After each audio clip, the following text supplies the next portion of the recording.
Well, good evening, everybody, and a warm welcome to you all up here to the Kaimai community.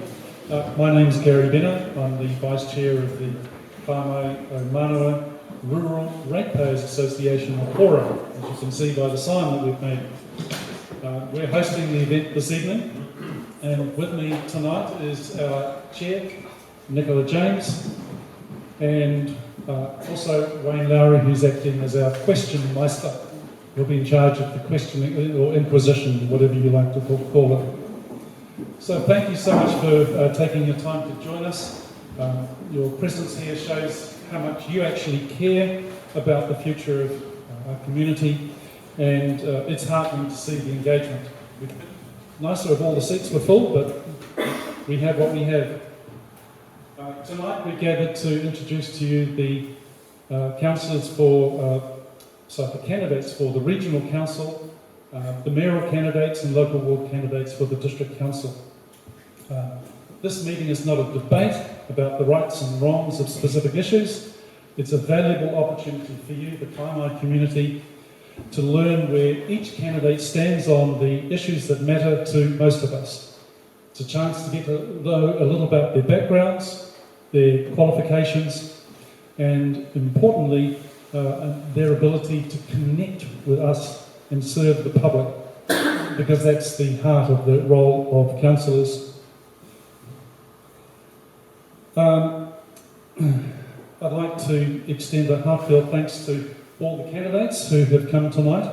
Your willingness to step forward, share your ideas and commit to serving the community is commendable. It's no small task to put yourself out there, and we appreciate the dedication to making the Kaimai a better place to live. By the way, last night at the Mokoroa version of this Meet the Candidates, I found out that we're known as the Hill People. But as Hill People, we have a great sense of community, and thanks for each of you coming. There will be a small gift, which is coming from Lorraine. Lorraine, you want to stand up? Lorraine's on our committee. Lorraine's from Apiflora, and we've got a little a pottle of lovely high-quality Kaimai Manuka Honey for each of you to take around. Okay. So thank you to Lorraine and Apiflora for that. So let's make the most of this evening, and as we answer the questions, please listen closely, and together we can ensure that the council reflects the strength and spirit of the Kaimai community. Okay, thank you for being here, and let's get started. So I'm going to ask Nicola to talk a little about the proceedings. Yep, it's all to you. Good evening. We have around 17 candidates to hear from tonight, so to keep things on time, we have drafted a set of pre-prepared questions with input from those of you who participated in the online Facebook pages and moderated by the Kora Committee to ensure we have relevant and direct questions to challenge the candidates. The order of proceedings for the evening is to start with the Regional Council candidates, then the Mayoralty candidates, and finally the Kaimai Ward councillors. The format tonight will test each candidate with 3 quickfire questions, just to get them warmed up. They will have just 30 seconds for their reply. We have a timer, and which you can all see. So candidates, please stick to this. After that, the candidate will have 3 minutes to talk to you directly. Now, the candidates have been given a list of the questions in advance, but they do not know which ones they will be given. In fact, neither do we until Gary asks the computer to select them at random. We will start by shining a spotlight on our Bay of Plenty Regional Council candidates. Their role is to guide the sustainable development of our region, focusing on a healthy environment, thriving communities, and resilient infrastructure. They manage critical areas like fresh water, air, land and public transport, while collaborating with iwi, local councils and stakeholders to ensure sustainable growth. Our area elects 2 councillors out of the 14 on the council.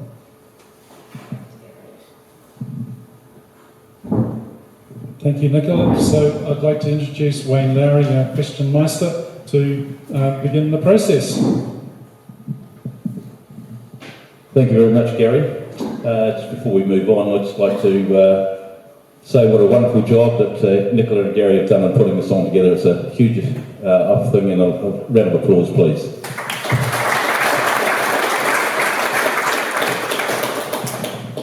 Thank you, Gary. Well, it's quite a night tonight, and we're very proud to host all the candidates here. And considering it's Kaimai and it's wet, it's a pretty good turnout, so thank you very much for attending. It means a lot to us. We'll be running the questions to put the candidates through tonight, and Nicola will also be assisting me. So let's bring the candidates up and hear how the first one goes. Neil, can you please step up to the podium? Neil has a lifetime Barker resident with experience in farming, horticulture, education, mentorship, and a variety of investment activity, including rural and urban property equities. Neil, you're the guinea pig. Yes. Your first question is now being selected. The question is, what is your long-term vision for rural communities like Kaimai O'Manawa? Your time starts now. My long-term vision for the rural communities like Kaimai O'Manawa and Oropi and a few others besides is that the council will get out of the way and let them mind their own business and do things themselves. My impression is that when council get involved, things don't work half as well for twice the price. Probably worse than that, actually. Thank you very much. Just so we're clear here, you would have heard the 10-second bell, and then there's another bell now, which says your time's up. So, all right. So, now we'll move on to the second question. And please select the second question, Gary.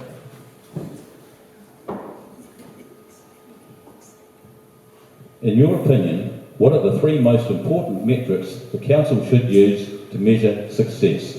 Your time starts now. Well, some old-fashioned metrics like how much did it cost to get the job done? What are the customers, that's you, who are a captive audience, what do you guys think? So how about some regular contact with ratepayers to survey them? Third most important metric, that the infrastructure is being maintained. Thank you very much. Let the timer run down. Right, now it's time for your third question.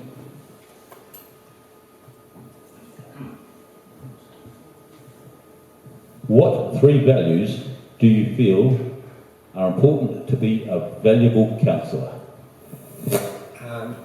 Able to listen to the people, able to debate all sides of a question, and I think a huge helping of common sense would be a really good thing.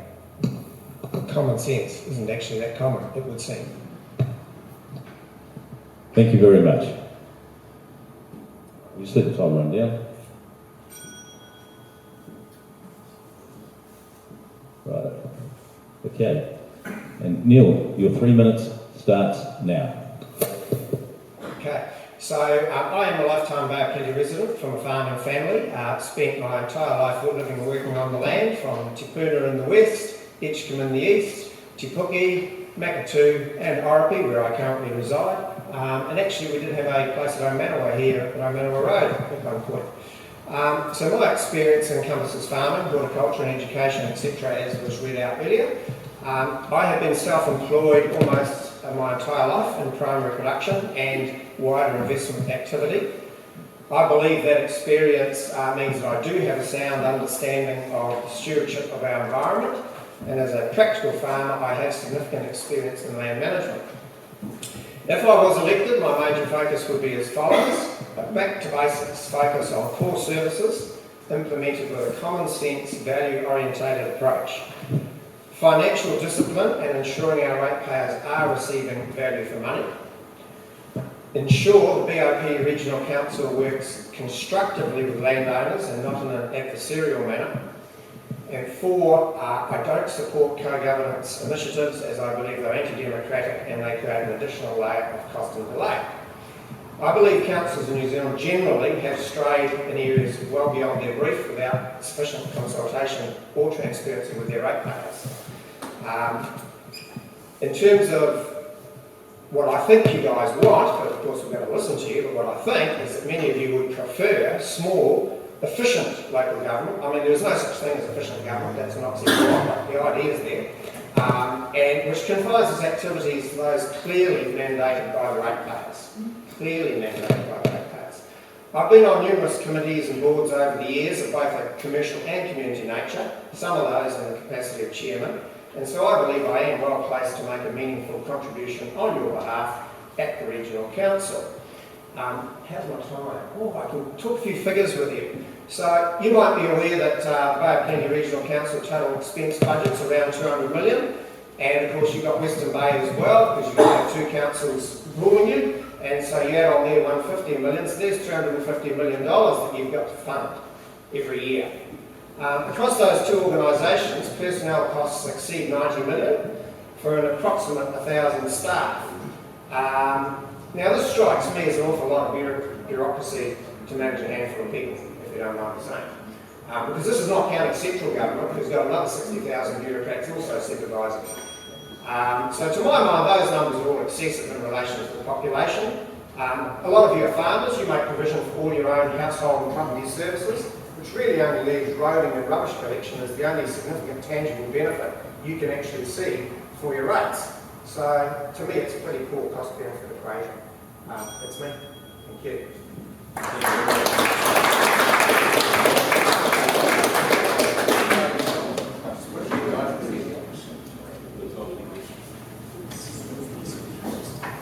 Next person up, John Scrimgeour.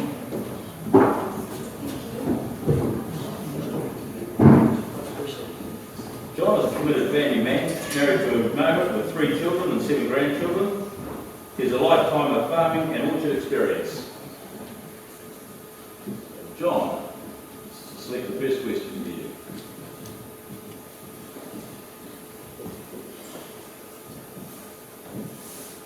How do you see technology being used by the council to improve efficiency and reduce ratepayer bills?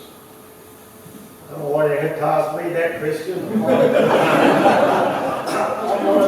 not a technological man. ABC testing, ABC testing, ABC. It's hard enough to use my phone. There's so many things on that I don't even understand and know how to use. But certainly, we have already seen considerable advance over time. Just simple little things like the Antenna app that you may use or have heard of, which you're able to use to report issues. Thanks very much, John. That's a good question, wasn't it? Right, here's your second question. What is your view on the plan to partner with Tauranga City Council to deliver water, wastewater and stormwater services? Your time starts now. Yes, well, it's a challenging situation, but the facts are that the central government has put in place certain strictures that they expect councils to deliver on, and so to be able to meet those, working with Tauranga City is one of the logical ways to do that. And we already use the same contractors for maintenance and such like, and so it's not greatly different from what's happening currently. Thank you very much. And now your third quickfire question. Do you believe it's the council's role to provide low-cost housing in our community? Well, a few years ago I would have said very much no, but there has been some developments over time, and there is a growing expectation to a degree for people like elderly people with limited incomes and that. But in short, housing is, in my view, largely a central government responsibility rather than a council one. Thank you very much. Time run down. Okay. Time's up. How many questions is that? That's second or third one, Gary? I've lost count. That's three? It's enough torture? All right, your 3 seconds, your 3 minutes starts now. Okay, thank you all very much.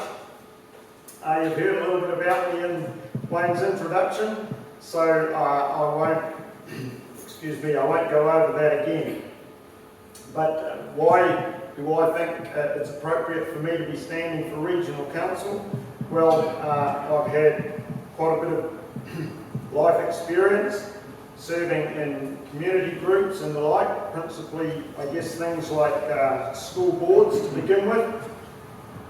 And over the years I've held quite a number of roles in industry organisations, and was some years ago I was the president of BOPRC Federated Farmers. More recently I've been involved as a Western BOPRC District Councillor representing the Makatu Tipuki Ward, and have also been Deputy Mayor for the last 6 years. I've also chaired quite a large charitable trust, and so I've picked up, I've learned a lot along the way about how to manage larger groups.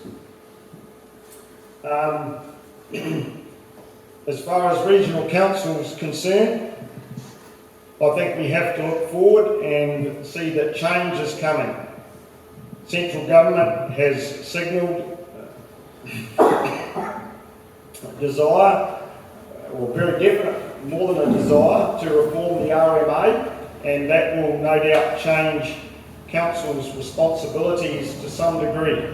They've also signalled, or they've said, that they want to do away with regional councils. Whether you take that at face value, I believe that there will be considerable reorganisation of councils and how council services are delivered over coming years.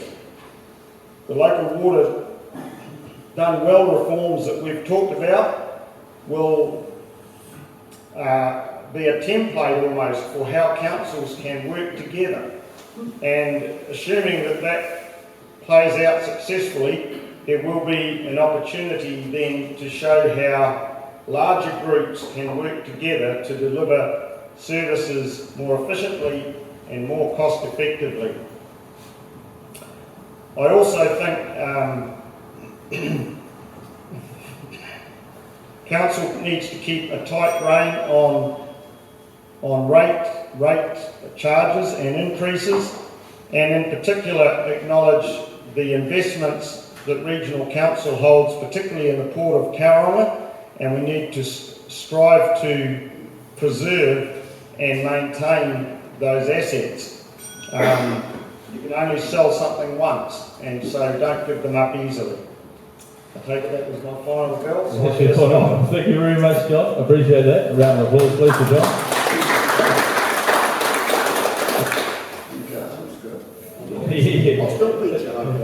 The next person up is Mr. Ken Shirley. Come to the podium, please, Ken. Ken has a broad experience in governance and professional knowledge and competencies in the activities performed by regional councils. Communities are important, and the local voice must never be heard. Must never be lost. Let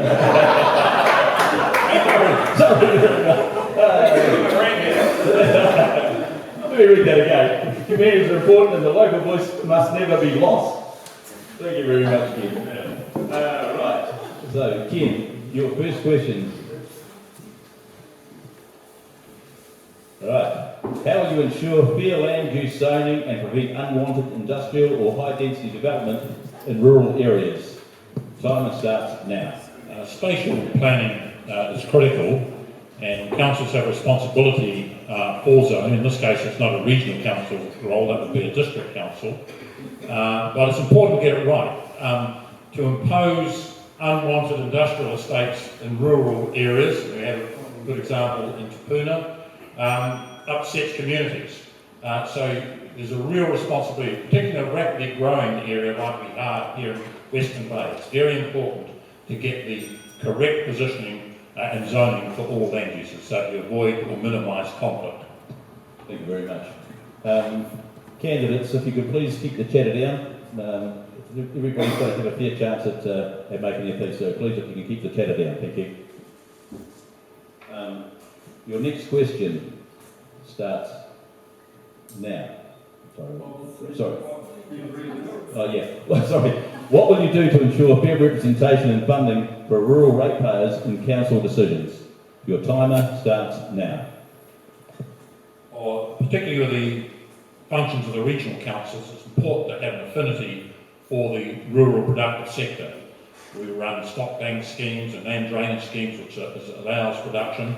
So it's very important that you have that balanced representation. A good example where we lack balance is Environment Canterbury. You've got a city-dominated council at war with the rural community in Canterbury, and that's not good at all. Thank you very much, Ken. Well answered. Right. Next question.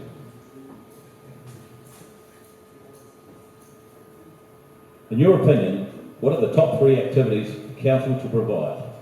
Time starts now.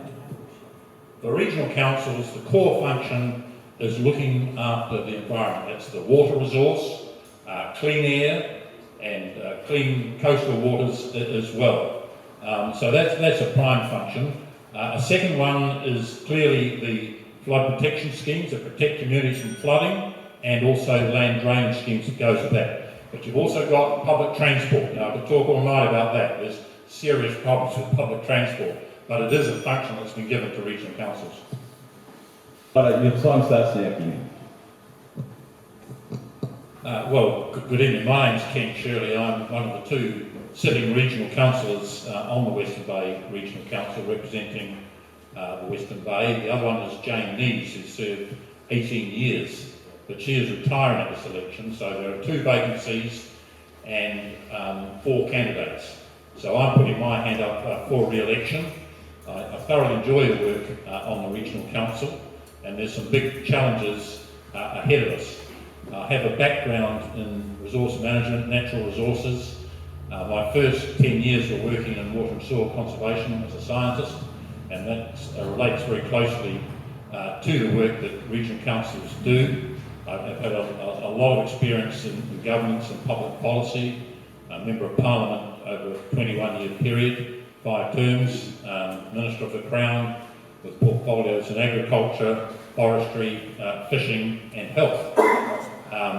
So all of that experience. I've also been CEO of several industry national bodies, forest owners, research medicines, the Land Transport Forum, which is the freight and trucking industry. And I think all of those experiences and skills actually apply to a lot of the work that the Regional Council does. I am currently the Deputy Chair of the Regional Transport Committee, and I also chair the land drainage flood protection schemes. That's the Rangataiki, the Waiweka, the Kaituna and the Whakatane. These are big schemes, multi-million-dollar schemes that do protect communities and allow for productive farming through land drainage schemes.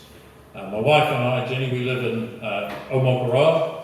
I thoroughly enjoy the Western Bay, and I'm seeking re-election. I have been asked by several of my colleagues to put my hand up to be chair of the Regional Council, because Doug Leader, the sitting chair, is standing down this term after 12 years service. And unlike mayoral elections where the community votes the mayor at large, with regional councils it's actually the incoming council elects their chair. And that's why a lot of regional council chairs get rolled from time to time with coup d'etats and palace coups, so it's quite different to electing a mayor. But I certainly would look forward to that challenge. I think there's scope for quite a cultural change with the regional council. But overall, the model of local government has served its turn. It's actually broken. And it all comes back to form, function and funding. And all of those are currently under view. And things like water's done well. The crisis is actually the ability to serve debt and fund major infrastructural capital works. All councils are facing that problem, and the country at large is facing that problem. We've got to be smarter, we've got to find better models. Thank you. Thank you very much.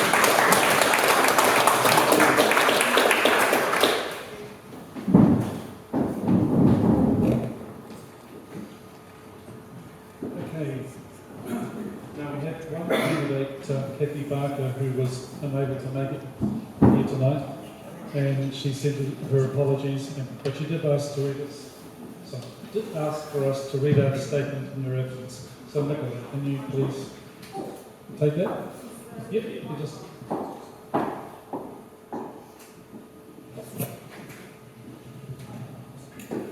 Good evening.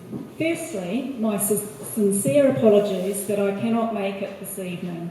I am Cathi Barker, and I'm standing in for the first time for Western Bay of Plenty in the Bay of Plenty Regional Council Election 2025. I am 60 this year and I live on a lifestyle block on Pies Par Road and have lived there for 13 years with my husband. My children and grandchildren all live in Tauranga and the Western Bay. This is our home. My background is business and technology. I started my own software company 31 years ago, which I still run. I have an analytical mind, I am a problem solver, and I am results driven. Besides my experience and skills in business and technology, I also have many years of experience and skill in governance and the community, engaging with the community, Fire and Emergency New Zealand Police and community patrols, and groups and positions such as the Secretary and Board Member of the Western Bay of Plenty Neighbourhood Support and Chair of the Pies Park Community Hall. My priority is to see the continued existence of the Regional Council and that the critical and often unseen work that they do continues to benefit our communities. We need to continue to protect our environment, but also support growth, roading, housing and infrastructure. We need to do things smarter, be more focused on being a part of the process and not a barrier to the process. We need to collaborate, share resources and work more efficiently to stop any further tax burden on the ratepayer. We need to help communities understand and regain trust and confidence in what the Regional Council does. I would be honoured if you would vote for me. Thank you. Cathi Barker.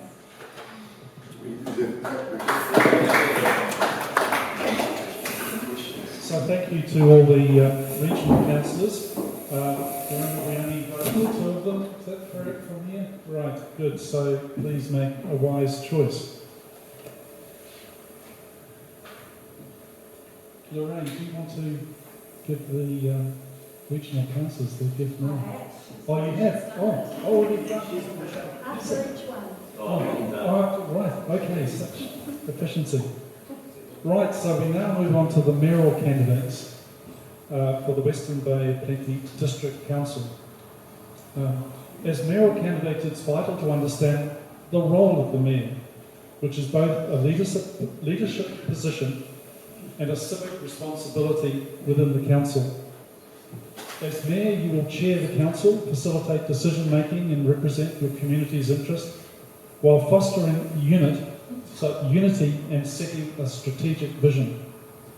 Your role is to lead the council in developing policies and plans that reflect the needs of your residents, ensuring effective delivery of local services like water, waste, roads and community facilities. You'll also act as the public face of the council, engaging with communities, iwi, businesses and government to advocate for your area's growth and well-being. However, there are clear boundaries. You should inspire collaboration and guide the council towards sustainable outcomes. You cannot obviously make decisions unilaterally. It's not a presidency or a monarchy. Decisions are made collectively by the council and you have one vote like other councillors. You can champion community priorities, whilst you must operate within the legal frameworks focusing on democratic governance and fiscal responsibility. Question Meister, can you please call your first candidate? Suaree Borell, can you come forward please? Suaree is committed to the prosperity of our community. Her family are Olympians in land stewardship and reflect her passion for sustainable practices and responsible governance. All right. What's on the table there?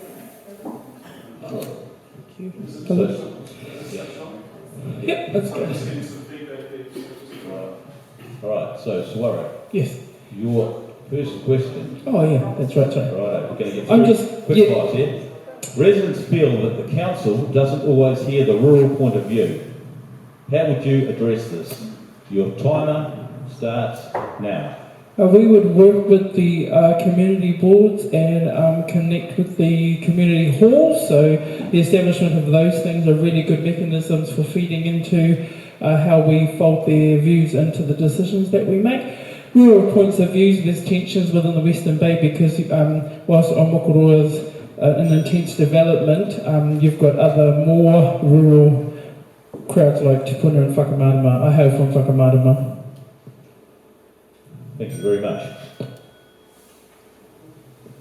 Your second question.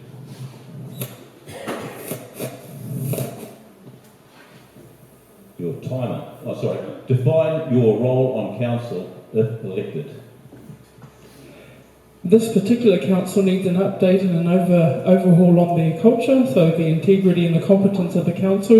I'd be fixing the culture and paying attention to how things happen within that council. In terms of the operations or in terms of the role, it's really to steward the community voices and views into the decisions that the council make. I think it's really important for council members, if elected, remember their communities and bring them strongly to the table. Thank you very much. And your third question.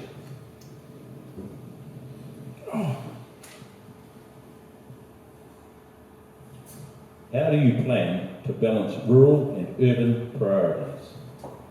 Your time starts now. I'm a firm believer in curating the right process, so if you have the right process in place, the outcome takes care of itself. So again, we're going to lean on, in the recent changes that we've made, we're going to lean on the community boards that have been established to ensure that the rural and urban priorities are managed at the table. I personally think that it's really about managing the staff to provide quality information so that the decisions that you make based on said information can work positively for the outcome. Very well articulated. Well done. Your 3 minutes starts now. Kia ora everyone, talofa lava. I am a 125-year land owner in Whakamarama. My homestead was built in 1900 by a French Māori man, very handsome man, and that's why I said I'm an Olympian, so I was going to go with the Mahi Drysdale spin of being an Olympian. I'm an Olympian, the land owner. I have owned land and I have held a house that was for 125 years. What does that mean? That means that I'm connected to where I'm from. That means that I've seen the changes come and go. I've seen people like these people behind me promise solutions. I've seen them, I've heard them try to create what my fears and what my challenges were. And we lived and survived through all of them. I am the chairman of the Whakamarama Hall Committee, the deputy chair of the Rūranga, of the Ngāti Ranginui Rūranga. I've been a Māori student president at the premier university, the University of Auckland, where I collected all the degrees but the PhD, and my highest qualification is in political science. I have run my own business. The demographics of the councillors general, those people who are elected, I've got lots in common with them, other than my ethnicity really. So I'm semi-retired, I own business, I own my own home, I pay rates, I'm connected to my community, and skill for skill, I'd take any of these people on, no doubt. If when elected as the Waka Kauru candidate, I'd like to be deputy actually, so just those people standing behind, when you're looking for your deputy, look no further. What else can I tell you? I'm an articulate speaker, I can write like the wind blows. My job, so the business that I have is I write technical reports for people with money, anyone's money, I don't care, I'll write it. And my job in that is to take the voices and the views of people receiving services and then write a report on how well that service is working, for whom and in what ways. So I've honed that craft. I've run my business for nearly 20 years and I'm actually unemployed by nature because I've got a bit of fight in me and I just don't do employment really well, and I've managed to land a good model of business. I'm dedicated to the ongoing success of the Borell dynasty, which is at 36 Ross Road, up in the hills of Whakamarama, which means that I put time and energy into making sure that my family are okay. I believe in family first, and I believe that, again, just to go on about what the issue with this council is, half of these people are already on the council, and the previous CEO, who they couldn't performance manage, is running for mayor as well. So whatever collision that was, it was catastrophic, and now we've got this mess. I think these people don't actually respect you, so I think you should turf them out and put in some new ones. Kia ora tātou.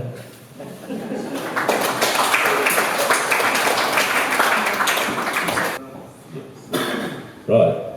Our next candidate, Grant Daly.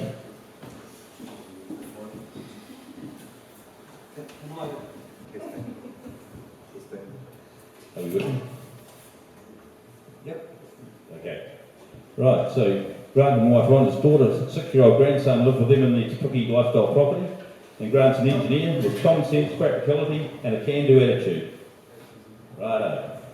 So the question's going to come up on screen, and I'll read it out for you. How will you ensure that growth in Tauranga and surrounding towns doesn't negatively impact the rural character of our area? Well, these are different to what I had on my Time starts now. Okay. Yes, I think we do have a unique rural character in our Western Bay. So, obviously, our growth has to be constrained to the urban boundaries. We're going through spatial planning processes. And Te Puke is nearly complete, and then we're going to move on to Te Puna and the rest of the district, and that will ensure that we take all that into account. Thank you very much. Question number 2.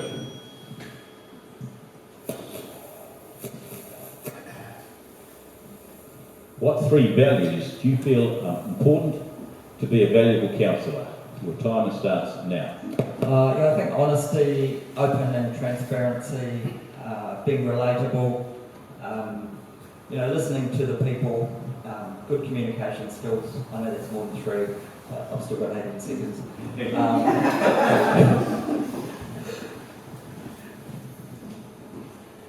How do they apply? Yeah, so I think that's the way I've pursued my time on council, living by those principles, and I would expect to continue in that manner. Thank you very much. Right, and your third and final question. It's like a dizzy version, is it? If elected, what metrics would you use to measure your individual performance? Okay. Okay, making sure that I'm well read. I have started using AI to analyse council documents, and I found that very helpful for like an 800-page document sometimes, to condense it down to something that's a bit more manageable. I think standard benchmarks against other councils is also, that's count. 2 different questions that are very similar. I think public surveys and customer satisfaction, listening to the ratepayers, what they're telling you. Are you doing a good job? Thank you very much. So your 3 minutes, are you ready? Yeah, okay. Your 3 minutes starts now. Okay, I'm going to do the general one. I earned my degree in mechanical engineering from Auckland University after serving an engineering cadetship with General Motors in Upper Hutt. I went into a career in sales before moving to the Bay of Plenty. I've lived and worked in Te Puke for 24 years now. My 2 kids went to school in Te Puke. I had a retail shop in the main street for 7 years. I worked for other businesses in water services, kiwi fruit and manufacturing along the way. I was introduced to community activism back in 2007 when council proposed selling part of Jubilee Park to foodstuffs for a new supermarket. I got press ganged into action by a few little old ladies who are very upset about this. After that, I joined community groups, Creative Te Puke, Environment Te Puke, and a Cycleway Development Group serving in governance roles. In 2010, I was asked to stand for the community board. I've been a member of the community board in Te Puke for 15 years and your district councillor for the last 9 years. I'm a current qualified RMA commissioner and regulatory hearings panel member. The Making Good Decisions course is great training for councillors because you learn about the legislative requirements and obligations for resource consents, plan change processes, environmental, cultural and economic considerations that need to be weighed up in any decision. What I've learned over the last 18 years, moving up through the ranks from volunteer community group to community board member to councillor, is that your sphere of influence gets bigger, your decisions impact on a lot more people. The consequences are greater. We play more meaningful role in placemaking and hopefully improving conditions for our residents and ratepayers, whether it's maintaining rates at an affordable level, finding more effective ways to deliver council services, or even changing our representation arrangements. That's why I feel I'm now ready to step up and take on the big job. I get on well with my fellow councillors, the council staff, we interact with the community at large. No one, no matter how good they are, can please all the people all the time, so there are always compromises and there will always be people who think you made a bad call. But a democratically elected council, no matter how disparate, should be able to come together for the betterment of their communities, and it's always better than appointed commissioners from the government. As a nation, we've become more divided between the left and the right, so it's only natural council decisions will become more hotly debated. Our decisions have been quite divisive recently, but I believe presenting proposals clearly with pros and cons, consulting the community widely, and that means going above and beyond what we've done before, that we need to do that. Being transparent in our deliberations, including open workshops, live stream for public viewing, is necessary to make us all more accountable for our actions. But as long as we maintain a culture of openness, empathy and inclusiveness, then I think we will gain more respect as both individuals and the council itself, which delivers so many essential services. But make no mistake, if we start turning off services or winding back levels of service, such as how often we mow the grass in our reserves, how much we delay rehabbing a road, the very people who are demanding we cap our rates will probably be the first to complain. If we get a contract, okay. So, thank you. Thank you very much.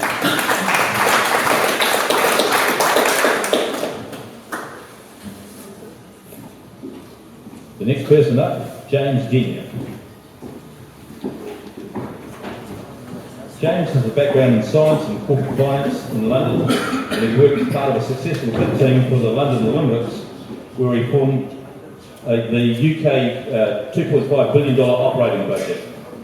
He wants to see good infrastructure, efficient services and effective planning.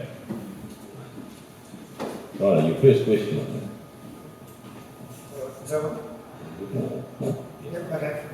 Okay, James, how do you intend to balance the need for commercial project support against the need to keep rates under control? I get this. Time starts now. We don't support commercial projects at council, so I don't understand what this question is about. We do not support commercial. Do you give rates relief? No. I mean, commercial in the sense of if your land is destroyed, and you might use that for commercial purposes, you might get rates relief for that. But no, we don't do commercial projects at council.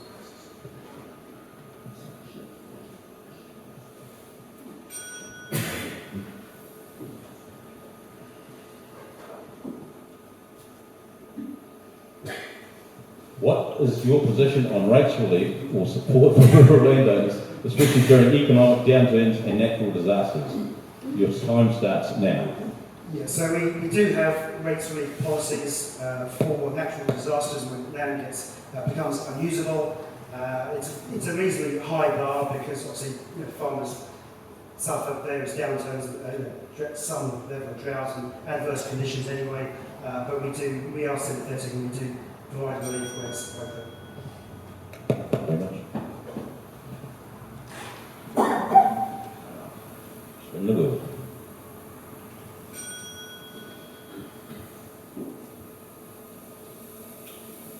Third question. How can communities hold you, the council, to account if commitments aren't met? Your timer starts now. This one's, I think it's more about communication. Ultimately, our being held accountable is at the election, but we want to get to a stage where we're not waiting for the election. We want to hear when we get it, when we're going on the track, we can hear from you and we put it live. That's the way to handle this one. We want to hear from you and do the right thing by the community. Thank you very much. So that's your three questions. And now your 3 minutes. Get ready. Your time starts now. Lieutenant Koto, good evening. My name is James Denier. I'm the current mayor. I was elected in 2022. Prior to that, I was elected as councillor in 2019. I have a background in science, graduated with a master's degree in chemistry from Oxford University, and then spent 10 years working in corporate finance. I lived in Cathi Barker for 16 years and have been heavily involved in the local community. I'm currently chair of our Untitled Forest Project, which looks after 500 hectares of the Kaimai Manuka Conservation Park. I've also been president of Cathi Barker and a board member of Bay Conservation Alliance. I really enjoyed my last 3 years as mayor. I worked hard getting out and about meeting residents, community groups and volunteers. Some of the achievements I'm most proud of include the growth in Omokura and moving forward with roundabout to enable safe access to State Highway 22, the new elder housing in Kathi, no cost to ratepayers, and a new fit-for-purpose library in Waihi Beach. But going forward, what are my priorities? Well, firstly, transport. TNL1 is well underway, but we need TNL2 to bring the road all the way to Omokura, and to build the new State Highway 29, which is planned, as well as the safety upgrades for the frankly unsafe junctions which are on that road at the moment. I'm currently advocating strongly to achieve certainty for timing and funding for these projects by regional deal negotiations, and these are going on right now. Certainty of government investment also means finally achieving a high school in Omokura and enabling better and more reliable public transport. It also enables my next priority of housing. Quality and affordable housing is absolutely essential for securing our well-being, and the regional deal will help facilitate that. The growth is planned to be in Toriko, out east of the district, and the final stages of Omokura. Lastly, cost of living. Times are tough. We found some cost savings at council, including a reduction in staff numbers, and more savings are to come. I'm focused on spending smartly and prudent financial management, but we will have to be nimble in the future because there's a lot of change coming in local government. I have the skills, the experience and the relationships with the community, iwi, central government and my colleagues in the local government sector, and want to continue to serve the community as mayor with hard work and dedication to the best for you. Thank you. Thank you very much, John.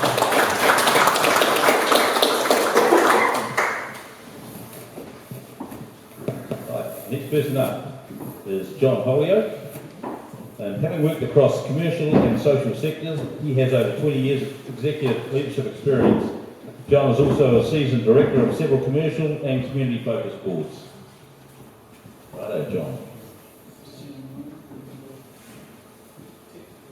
All right.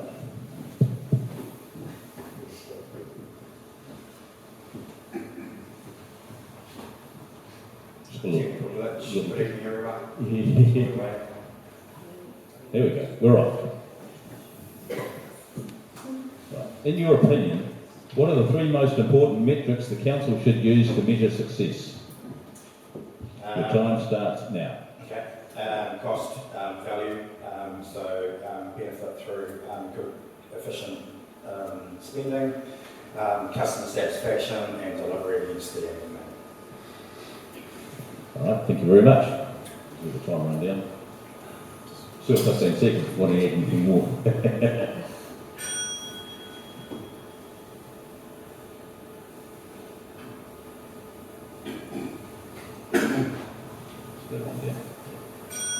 All right, next question.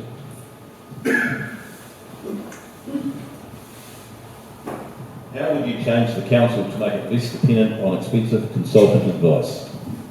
I think probably the only place that that's relevant is in the legal costs. So yeah, we do have to use consultants across the business. Consultants are important, they bring expertise for specific areas that council staff don't have. Legal though is a very high cost, and I think probably providing some of that resource internally would reduce those costs significantly.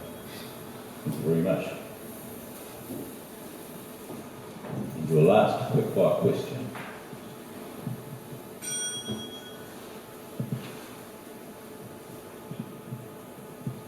If elected, what metrics would you use to measure your individual performance? The time starts now. I think the key thing for me is the governance part of the role, not the political part of the role. I think that, as we said before, the key role of the mayor is to create a vision, so doing that. But most importantly, being able to bring the team together to deliver against that vision. Thanks very much. So next bit will be your 3 minutes. And your time starts now. Good good evening everyone. So I'm John Holyoake, I'm running for Mayor. I'm a Bay boy. I grew up around Rotorua. My father lives in Te Puke, my mum's still in Rotorua. I currently live in Mayoralty, about 100 metres from Councillor Shirley, so the golf course a little bit. I have got, I think that council at the moment is in an interesting position. There's a lot of things going on with government. One of the things that frustrates me is that we spend too much time waiting for government to tell us what's going to happen. We did that with waters, and now we're waiting to find out what's going to happen with rates caps and amalgamations and other issues that we know are going to come up next year through the political football that I believe will be. We sit back and wait for those things to happen and then complain when we don't like them. We need to get ahead of those things. We know they're coming, so get ahead of them and face those challenges head on. We'll talk about getting back to basics. Everyone will talk about that tonight. For me, it's about good water, good roading, the right infrastructure to support housing and support the growth that we've got, and making sure that we leverage the economic development and opportunities for everyone through those processes.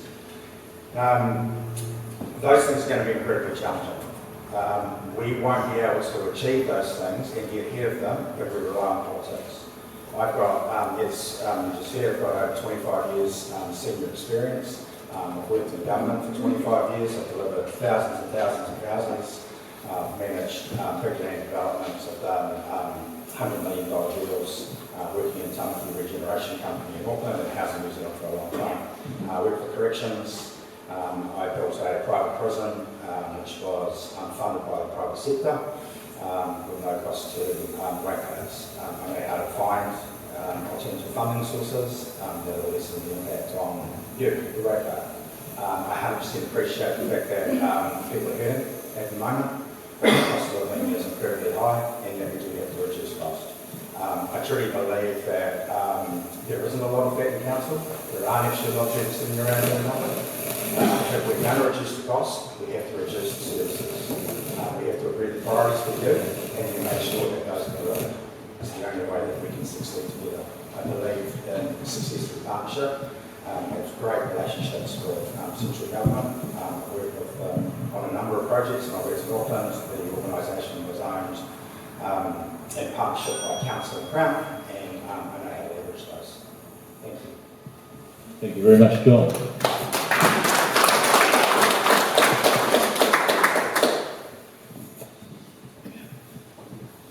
Next person up is Rodney Joyce. Rodney's family all love the Western Bay, from the district's stunning beaches, rivers and harbours to its beautiful bush trails and economically important rural sector. Right, Rodney, this is the fun part. Here we go.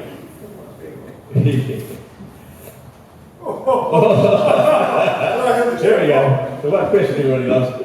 Where do you think the council is broken? Your time starts now. You can hear it? Okay. So we'll just use the one. Hang on. Don't worry about it. We'll ask a different question and answer which one we want. Yeah. Okay, so we'll go with the first question. Council broken. There's two parts to this. The finances are not good. And I'll talk about that in my 3 minutes. But also the culture. Our council, the second biggest problem people have with our council is the feeling that council talks down to them. The council has already made decisions before it consults. I think we need a more humble council, a council that's willing to listen to you and be a bit more led by our public. Thank you very much. We use this for the second bit. No, I need to start. Okay, second question. What are the first 3 priorities you would see happen if you're elected? I swear I didn't pick these questions. The first job of the new council, led by the mayor, is to pick a new CEO. The CEO plays a very important role, both legislatively, but also in terms of leading the organisation. I think we need a different approach to what we've had in the past. The second thing is we need a top-to-bottom review of council. Council's facing a lot of change. I don't even got to number 3, but I'll get to it later. Oh, 10 seconds? Okay. Then the third thing, I think, is to resize the council to its new role. Thank you very much. And now, we'll look by question number 3.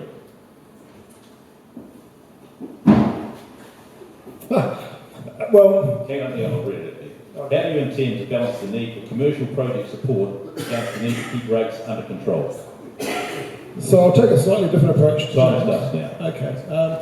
Yeah, our job partly is to support commercial development in terms of, not financially, but in terms of making it, putting the groundwork in place so it can happen. You know, we have an issue in Cathi where we have 42 hectares of industrial land and we can't seem to get it moving, and yet it's very important to the local community. So there are ways in terms of planning and preparation that we can open the door to commercial, but it's not our job to fund it. Thank you very much. And now your last question. Oh, sorry, there was 3. I can't count. Right. You're lucky, you're off the hook. Right. Okay. So your 3 minutes starts now. So there's a couple of things I want to talk about tonight, and if you've got my flyer, I gave it to a few people beforehand, you'll be ahead of the game. There's 4 words I want to talk about tonight. One is focus. Council is facing huge change. The water's assets will no longer be run directly by councillors. Whatever happens, it'll either be ring-fenced or put into a council-controlled organisation. The key word there is control. So we're going to be pulled back into being a much smaller organisation. And yet our costs are sky high. And there's a common refrain I hear from people is that they don't feel they get value for money from their rates. So we need to be a much more efficient council. I spoke about a new type of CEO. We need a CEO who wants to collaborate with everybody, including councillors and the mayor. We need to be having a top to bottom review, and we need to involve the community in that. We can't just do it by ourselves. There will be some hard choices about what services you provide, but there is a lot of fat in the organisation. If you look at the back of the flyer that I've given you, if you ever got it to you later, the top chart shows you how much our support services, our head office costs, have risen in the last few years. They've gone up about 45% in 5 years. If you want to know why your rates are sky high, it's because the head office costs have gone through the roof. And below, and I didn't do this myself, and I got an economist friend to do it, our benchmarking. Council has never benchmarked itself against its peers. So we didn't have access to all the inside information. We used publicly available documents. But we basically did an exercise which put Western Bay, that's the one on the left, head and shoulders above everybody else, as a percentage of rates and as a percentage of operating costs. Our head office costs are way higher. So there's a lot to be done in terms of reforming council. Now we've got a lot of status quo candidates here.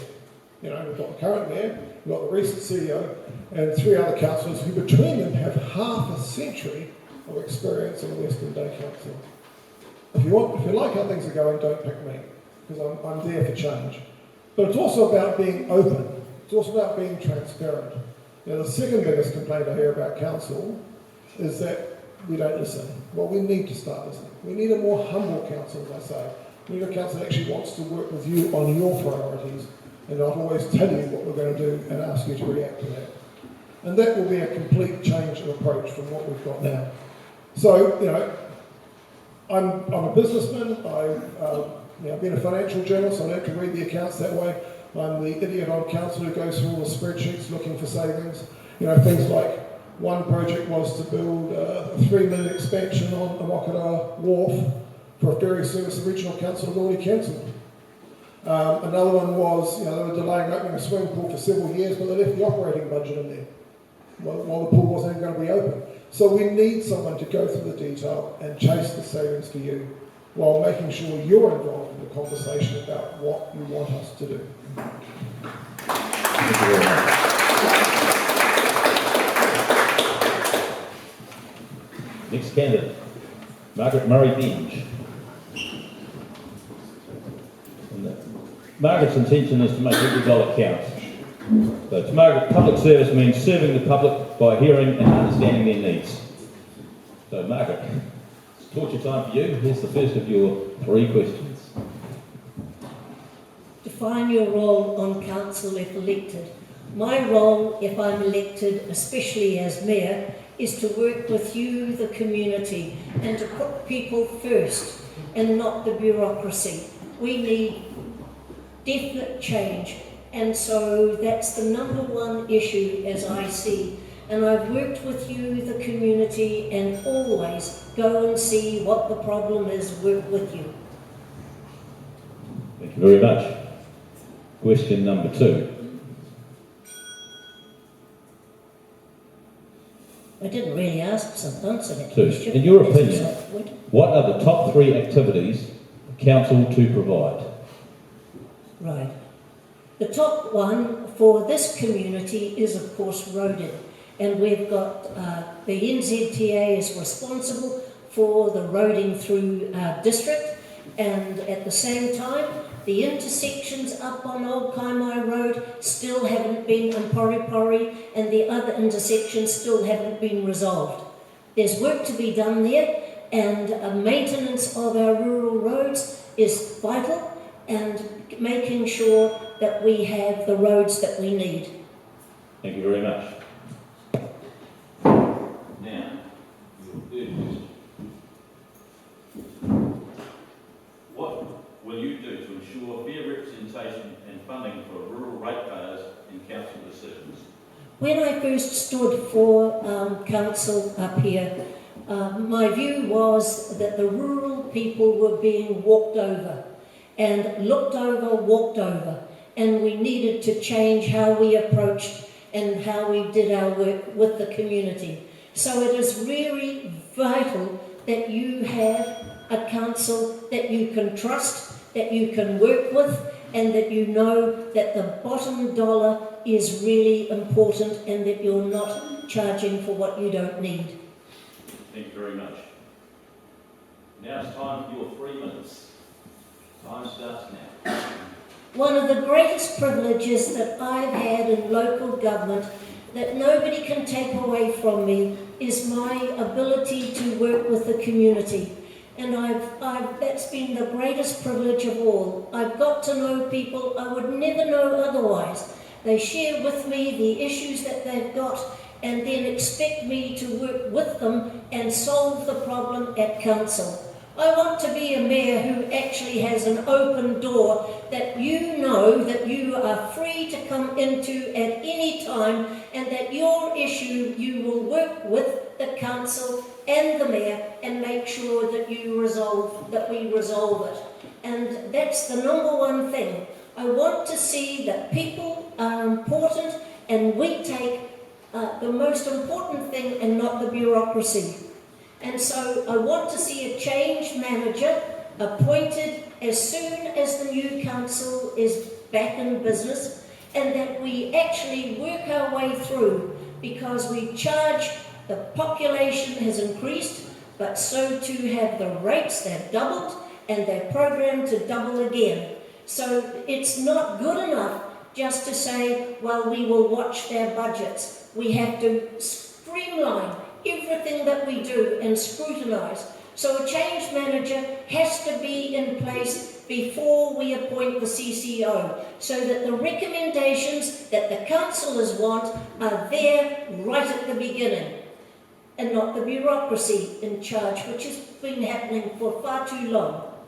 My second thing is the rates, of course, and the rates are those that you are paying, but we need to actually get that under control. You can't keep doubling those rates, and so that's a number one issue. I have signed the pledge to keep rates at inflation, and you will say, well, how can you do that? With growth, and we will come back to you if in fact we have a hump and we can't fund. So keeping you informed is another number one priority. We need to make sure that your children can live in this area as you do, because affordability is something that housing is too expensive. 3 times the median income for an average priced house. 5 times it's unaffordable, and we are 8 times, and Auckland is 11. So it's an issue that really we need more land to be available so that we can cut the cost of building a home. The roading network I referred to, we're into change, and we're told, I have to. Thank you very much. I've got something to say about the Three Waters, and I can tell you later.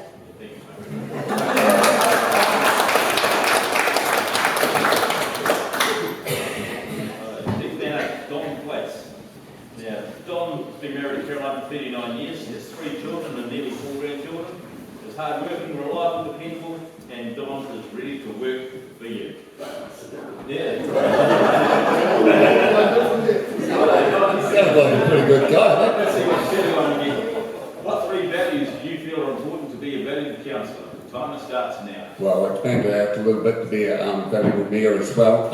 Obviously, it's been said by the other candidates. You've got to listen to people, what's going on, but you've got to have a skill base, and you've got to have a background and knowledge in the district and the finances. So it all comes together. You've got to get the whole team working together. It's 10 elected councillors, so that's going to be vital to get that team working for you. Thanks. Good answer. Short, good answer. Right, question number 2.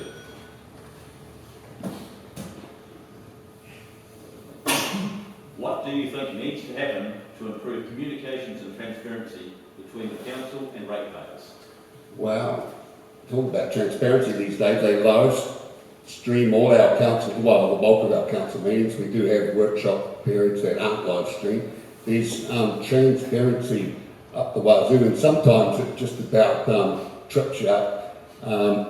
There's so much information going on, but we have to try and work on that and improve that information flow back to you.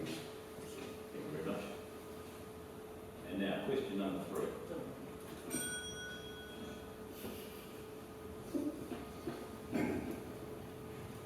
Will you commit to limiting rate increases to no more than inflation, with any increases seeing this being justified only if they provide additional services that benefit the majority of ratepayers?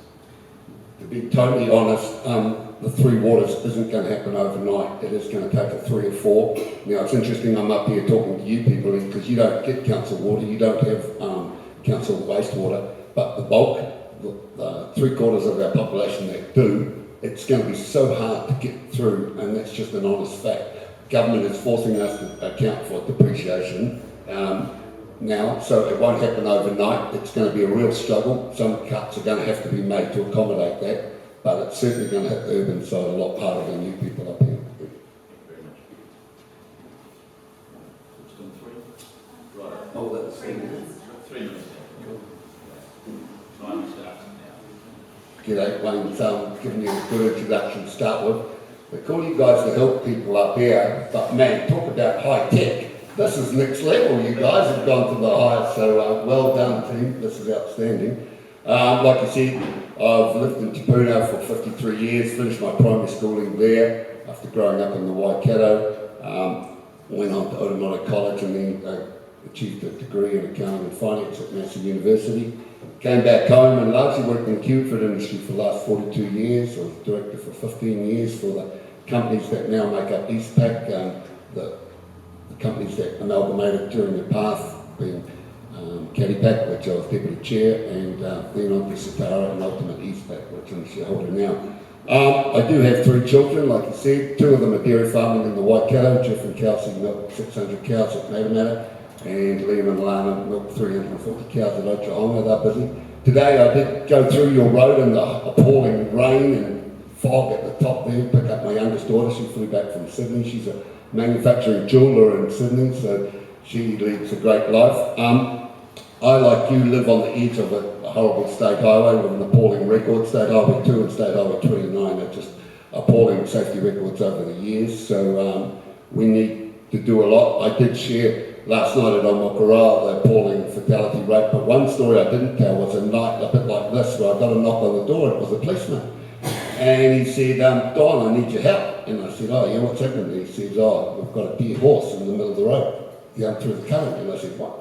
And so NGTA owned property, a horse had escaped, got out the road, hit by a truck, bang, and the policeman had to dispatch it. But road motors wouldn't pick up a dead horse on their truck, so Don had to go up on his tractor and tow this horse off the road. So sorry about that story tonight. Couldn't tell it on Mokara last night, but I knew you guys would have the stomach for that one. Obviously, Tauriko's right on the edge. You guys are facing the pressure of growth pressures. It's It's either Te Puna or it's coming your way, and at this stage it looks like the Wairoa River's going to hold out Parallel City from jumping over that into Te Puna. So down the road from here, there's ongoing pressure for expansion. That Belk Road area is being identified for industrial expansion, residential expansion. So there's issues there. How much time? About 35 seconds, not long. There are two properties I do keep an eye on whenever we're setting rates, and the two properties around here. One is the Ruahine Power Project. And they pay $105,000 a year to us. They're one of our biggest ratepayers. And the second is the Pori Trust, right on your doorstep over there.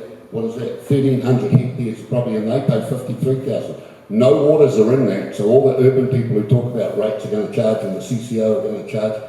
There's no water charge, no wastewater charge, no stormwater charge on those two big ratepayers, just like all you. So, time's up. But I do get a second chance if I may later on, but I'm staying for council as well. So thanks very much.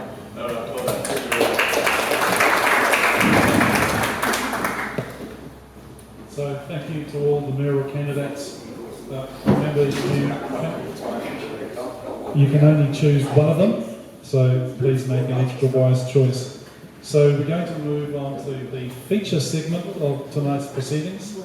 The local ward candidates for the Western Bay of Plenty District Council.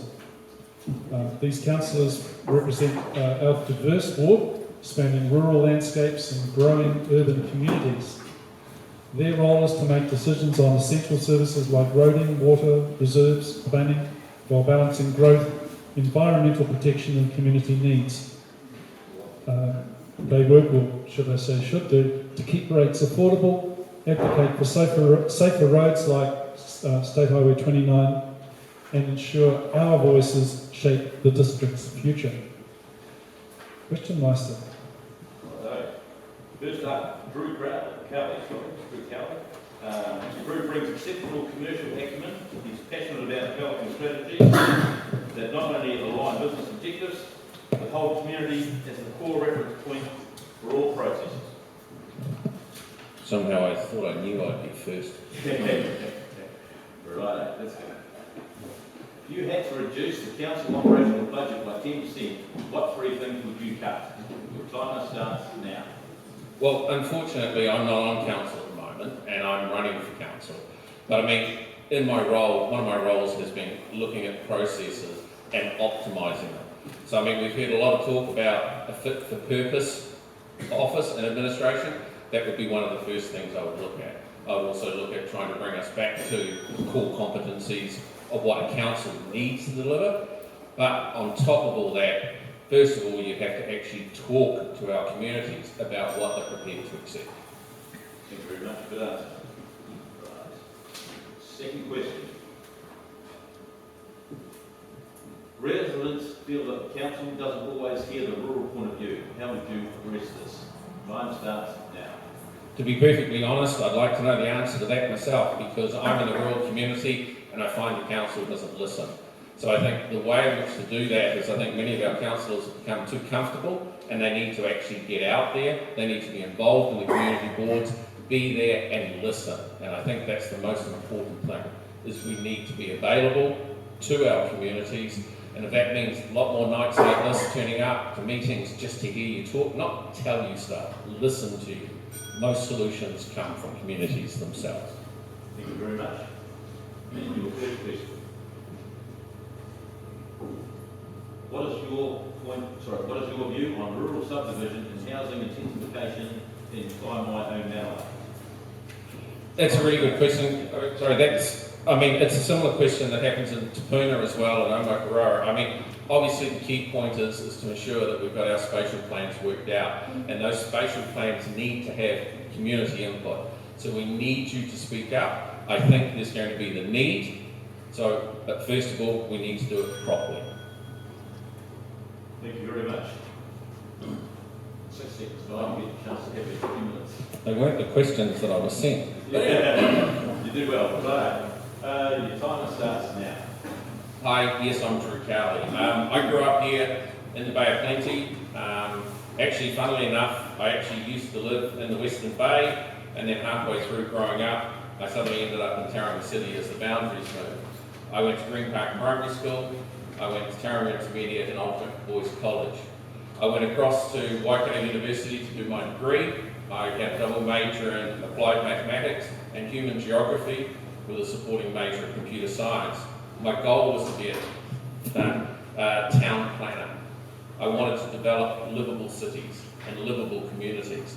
Unfortunately, councils didn't want to listen and didn't want those kinds of resources when I finished university. So I went on another avenue.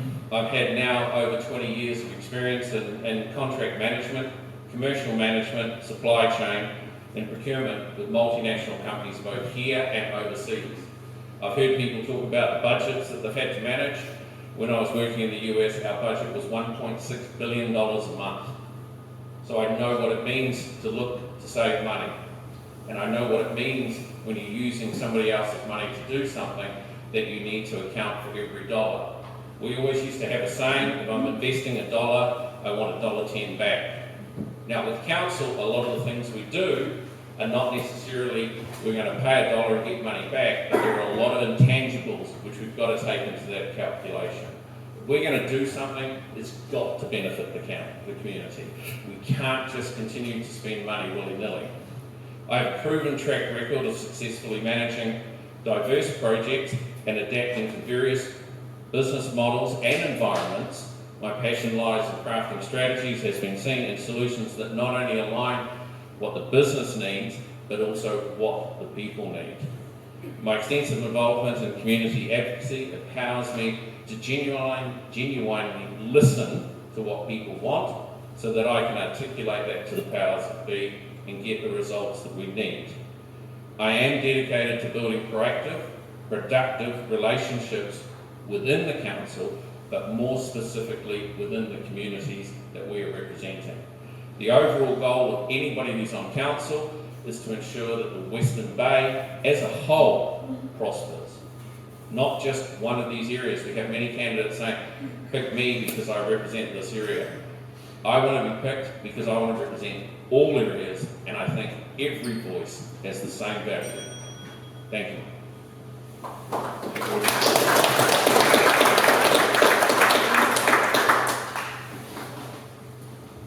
Next one up, Tracey Coxhead. Tracey is an existing councillor and has brought a commitment, energy and compassion to her role and faced difficult decisions with courage and integrity. Tracey has the community at heart of whatever she does. Right. Tracey, first question.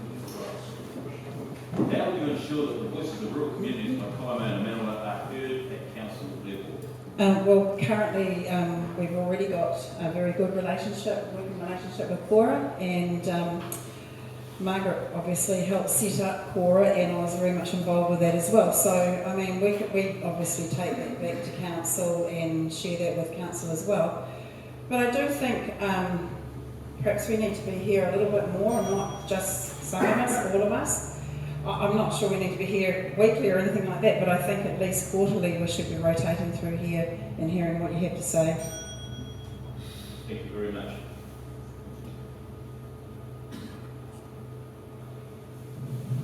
How will you ensure fair land use, zoning and prevent unwanted industrial high intensity development in rural areas? Right, the time starts now. Well, obviously we've talked about this prior. It comes down to the spatial planning, and we have got that coming up for Te Puna very soon. As we've said, we've seen some terrible zoning decisions being made in our area. We certainly don't want that to happen up here either. It really requires community input, and we really have to listen to the community, because that is not what's always happened here. Thank you very much. And your next question. How can communities hold you council to account if commitments aren't met? I think our communities are really good at speaking out. We have a lot of people turn up to public forum, and I respect them for coming and telling us what's going on, because sometimes you just don't know until people tell you. So holding us to account, I mean, I am accountable. I've just been and seen a ratepayer who's no longer in my district, and made sure that everything that we'd discussed and everything that we'd worked on had actually come to fruition. So you do have to follow up. That's what I have to do in my day job. Thank you very much. Righto. And now your 3 minutes starts now. Thanks very much for having us here tonight, and I love the way that you put on biscuits and teas and coffees. You're always such a hospitable bunch. I really enjoy coming here. I always feel very welcome. So I'm Tracey Coxhead, and I have a background in investment, financial planning and finance and risk management. So I have spent my entire life devoted to banking industry. I have set up my own business with others and built an investment business from the ground up. And we built that to world-class standard, basically English and US standard. I was very proud of that business and loved it very much. Eventually sold my shares in that and went back and worked in Wellington in banking. I managed a team of private bankers. And in my career in banking, I've managed teams of up to 35 people, all of them professionals, all of them giving advice to clients. So the financial advice area is probably the most regulated area in New Zealand. Really love that kind of work because it's very detailed and it requires attention to detail, obviously, and you have to get it right. So why did I come into council? How did I end up in council? It was a friend of mine. We were talking and I was clearly distressed at the way the country was heading, and she said to me, well, get involved in local because that's where it all happens. She introduced me to the lovely Margaret, and once Margaret gets you in the sight, says, well, you've just got to capitulate, basically. There's no getting away from her. So here I am, and thank you for voting me, those of you who did. So what I found in council, it's been a really interesting ride. I found it fascinating and I thoroughly enjoyed it. I came in with 3 waters, lots of money wasted on that. We've exited in this council, local government New Zealand, and I was very much in favour of that. We've had the fluoride debate, a lot of feedback on that, and when the community doesn't like something, they really let you know on fluoride they did not want. Voted on night awards twice under 2 different governments. We've got regional deals just being talked about currently, very high level, but I want to be there to make the right scrutiny going forward on that. And local would have done well. I did not vote for a CCO. I wanted to remain in-house for the time being until we had full information. I do not feel that we had enough information to make that decision. And one thing I will tell you is I value integrity above all else, and I would like to address an elephant in the room tonight. I would like to point out that our past CEO was not being performance managed at all, and that is completely false. I'm very sorry you had to hear that, John. Thank you.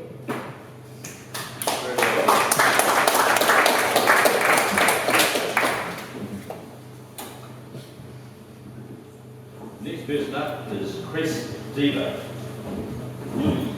That's Diva. It's like Eva with a D in front. All right, Diva. Sorry, it's Diva. Sorry, Chris. That's all right. Right. He believes council must be more transparent. We also need serious progress on public transport, especially for residents of Omakoroa, Kapuna, and also the Kaimais.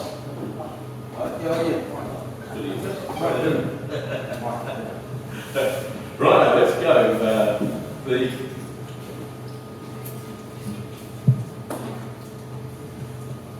How will you ensure that growth in Tauranga and surrounding towns doesn't negatively impact the rural character of this area? Time starts now. Again, several people have mentioned this during the night, but it's about spatial planning. If we just let growth happen randomly in the place, we will end up with problems in Tapuna and up here. But the spatial plans are the key to that. They'll make sure that we've got areas that we can use for industrial use, farming use, and for residential use. Thank you very much. Question number 2. There we go. How do you plan to balance rural and urban priorities?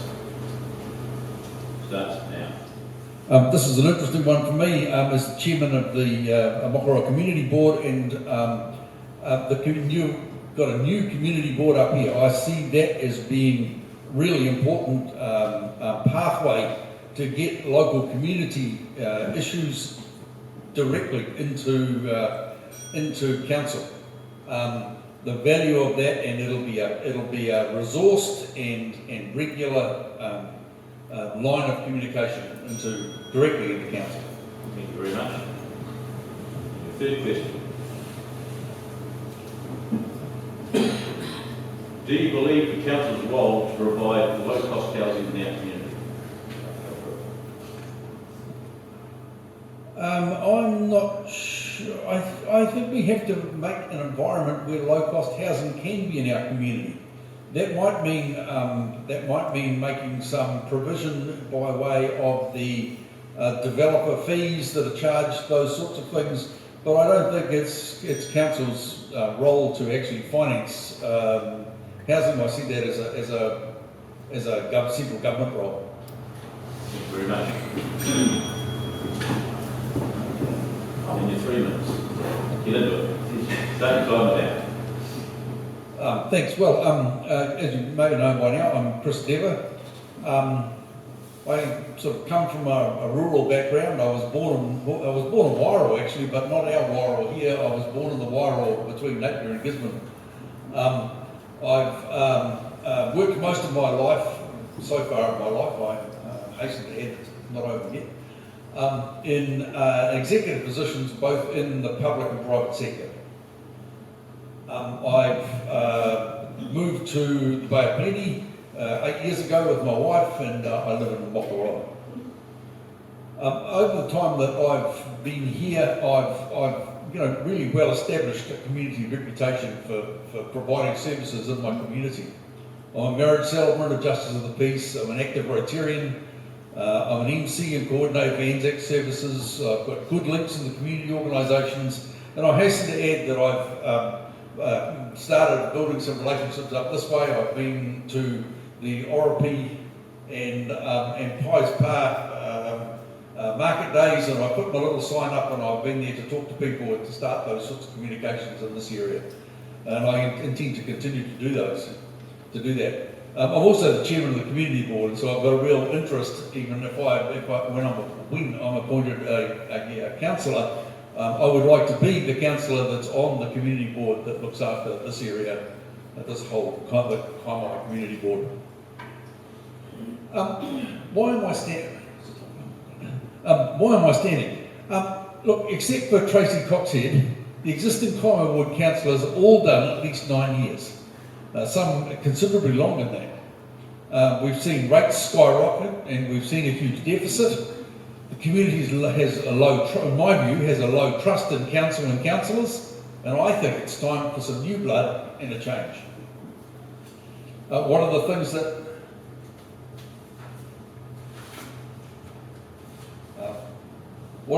that I think urgently need to change?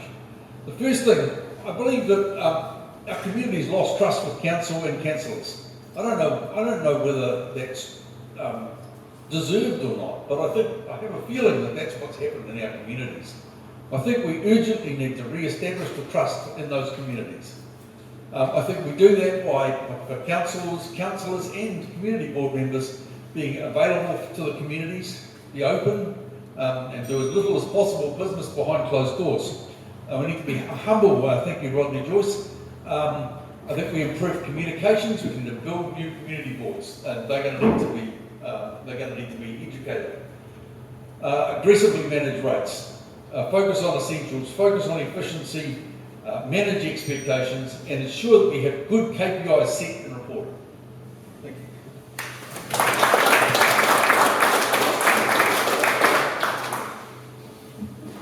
So the next candidate up is Graeme Elvin. Former partner of Mackenzie Elvin, he has applied for legal expertise, advocating for good people, navigating complex issues with them. He's a Te resident, and Graeme believes people come first.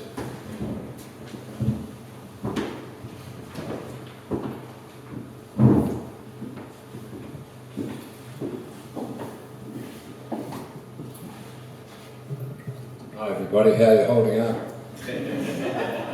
I got a joke for you if you want one, or maybe I'll tell later. It's a council joke, really. There's these guys, two blokes, working in a park, and one guy was busily digging the holes, and then immediately coming behind them was another fellow filling them in. And that happened 2 or 3 times. Anyway, one of the local residents went over and said, "What the hell are you doing? Why are you just digging a hole and filling it in? I'm going to write to council and complain." And the guy said, "Don't blame us. Charlie's not here." "Who the hell's Charlie?" "Charlie's the guy who plants the trees." So maybe that sums up our attitude to local government. All right, let's start off with the first question then, Graham. How do you intend to balance the need for commercial project support against the need to keep rates under control? So I think we've touched on this a little bit before. Look, I think firstly, we're a community, so you need to have a diverse range of facilities and options. So that's a given. I think what you've got to do is you've got to have a good level of consultation, you've got to establish a good plan, and one thing that doesn't seem to happen, you've got to enforce the plan. Right. Next question. What is your understanding of the Treaty of Waitangi's role in local governance, especially in rural communities? I probably thought I was going to get this question. So what I want to say is I love our history. I love the history of this country. You go overseas when you're a Kiwi, everybody knows who you are. I think the treaty is an integral part of our history and our heritage. It's in our legislation. What irritates the hell out of me is the weaponisation of the treaty in our country at the moment to create division. Thank you very much. Third question. What 3 values do you feel are important to be a valuable councillor? Courage, more courage, and a lot of courage. I think the first thing is you've got to be honest with yourself, and you've got to be standing true to your principles. The first thing, you've got to be prepared to acknowledge your mistakes, but there are fun things you've got to actually understand. You don't know anything, you've got to talk to your community.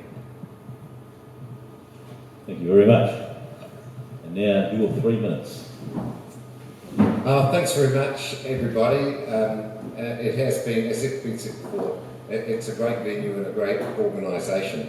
It's been said I live in Te Puna. My family roots go down there a long, long time. I think I'll probably end up being buried out there somewhere. So I'm passionate about the community in which I live. I've really travelled a hell of a long way. I started in Cathi, moved into Tauranga, had a few 5 minutes at university and came back, and now moved into Te Puna, so I'm pretty much well travelled, really. Look, I think in council at the moment, and part of the reason for standing is there seems to be a high level of discontent, and it's been spoken of before, and a level of concern about the quality and accountability of the services we're getting from our local authority. And that's at a number of levels. So that's part of the motivation for me to stand. And as for the qualities that need to be brought to the role, I said last night, look, Google me. There's plenty online about me, all absolutely true. They are. I'm not going to spout on about what I have done and what I haven't done. The other thing is ask around the place about what I'm like. Some of the things probably I won't want to hear. But you know, I've got a reputation for being prepared to make the tough calls. I've never hidden behind the staff. I think that's a terrible tendency in elected officials to hide behind the staff. And I'm not afraid to stand on a few toes, because I think you need to in this game. And sometimes you've got to stand on a few toes of the constituents, because not everybody always gets what they want. So I've done the governance stuff. I've been on Bay venues for a number of years, so I've got a high level of local governance experience, high level of corporate governance experience, so I didn't really come down in the last shower of rain. I think we've talked about a cultural reset, we've talked about picking the best CEO. There's a lot of work to be done in the next term. and it's complicated stuff, and it's going to require a strong focus on collaboration, communication, and firm and strong decision making. A moment about rates. There's a lot of talk about rates. Got to cut the rates, got to cut the rates. I think rates do need to be kept an eye on. My concern about cutting rates is it's often the rural communities where population is more sparse that pay the price. So I think we've got to make sure that we maintain the commitment to upholding our community values. Thank you very much, Brian.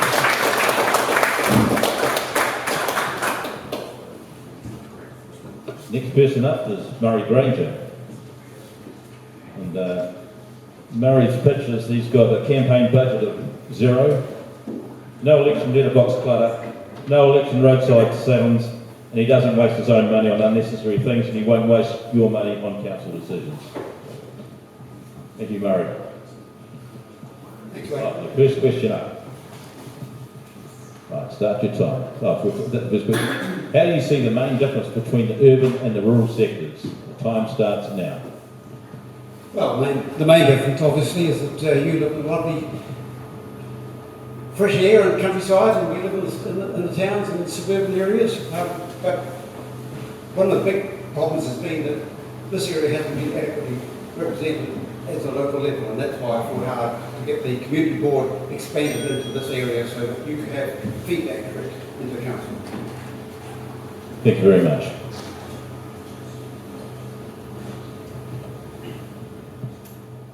Should our rural rates bill drop if we don't use community water resources? Well, you don't pay for them now, so I'm not sure how that's going to work. With all the overheads, we got tongue in cheek, it was all the overheads of all the water and all that sort of stuff, we were going to get a significant reduction in that. The rates bills will change once the local water's done well, moves out of council. Yeah. So obviously there will be a drop in the rates. Yeah. For you people.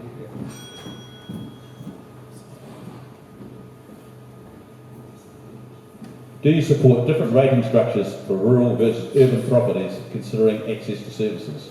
Well, there already are, but by the same token, everybody in the community contributes towards various common things like libraries and what have you. So even though you don't have a library here, you're paying the library rate.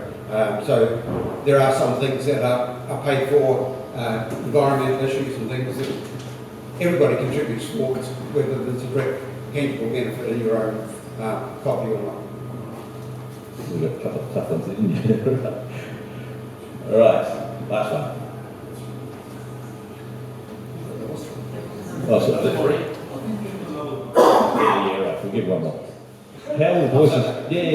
No, we're a pretty fair sort of crowd here. Crowd fair, yeah. How will the voices of different cultures be integrated into the long-term planning?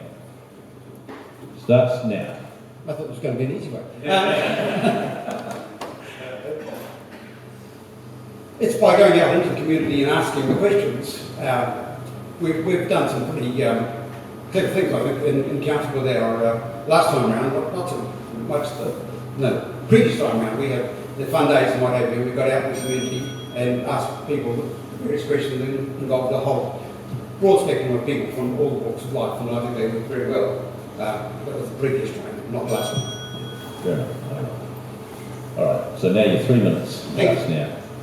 Well, I thought I'd break with tradition because Wayne sent out some questions that he wanted us to cover, and so I thought I'd actually cover them rather than ignore them. So I'm going to... Sorry. I know you're waiting. Yeah. So, my governance experience comes from running my own successful company, being a director of IT at a large UK charity, and from 6 years around the council table, not 9 as Chris suggested. I have a keen eye for detail and the ability to absorb facts and the consequences of decisions, and I presume it was these qualities that saw me appointed as chair of the Audit, Risk and Finance Committee in the last council. I have a postgraduate diploma in public health engineering, and that's a qualification in subjects that councils deal with: water supply, wastewater, stormwater, refuse disposal, environmental noise, and so on. And I'm also qualified to chair resource management hearings, so I understand the issues that the council staff bring to the council table. The top priority for the new council is the appointment of a new CEO and then setting the performance metrics for that CEO to ensure that the CEO is answerable to council, as the CEO is the only person that council is employed. Rates and rates increases are a tricky issue and often not well understood. After COVID, the cost for council to cover the roading budget rose $10 million each year. That's not to improve the roading, not to do anything more, not to set any more rural roads, just to maintain the current level of service. $10 million equals a 10% rates increase. So either you pay it or you reduce the services. I don't support amalgamation with Tauranga City at this time, and I was one of the ones who voted to leave LGNZ. I remain to be convinced that the local ward has done well, that's been forced on us by the central government, will reduce the overall cost to ratepayers. As far as involvement in the community, I've been heavily involved with the BOPRC Environmental Managers Incorporated for many years and served the community in that way. I stand by my record of service to this community through council over the past 6 years. Thanks for listening, and thanks for your vote to continue to serve. Thank you very much, Murray. Next candidate up is Destiny Leaf. And Destiny is a dedicated volunteer and active community member, making a positive impact in the lives of those around her. And Destiny believes that a strong community thrives on collaboration and open dialogue. Thank you, Destiny. Right, here's your first question, Destiny. What is your plan to ensure rural communities like Emmanuel and Kaimai receive fair investment in infrastructure compared to urban areas? Starts now. I'm actually quite fortunate. I'm a country girl at heart and been brought up in rural areas, and fair investment in infrastructure, I just keep hounding the council. I just keep hounding these fellas until they help us out. Alright. Question number 2. What will you do to ensure transparency and accountability in your decision making? I like to think I'm quite an honest person. I'm transparent.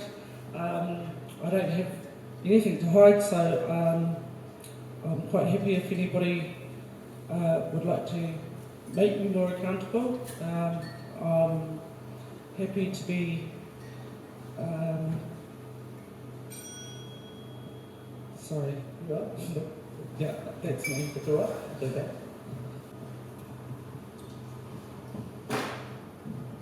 What is your view on the plan to partner with Tauranga City Council to deliver water, wastewater and stormwater services?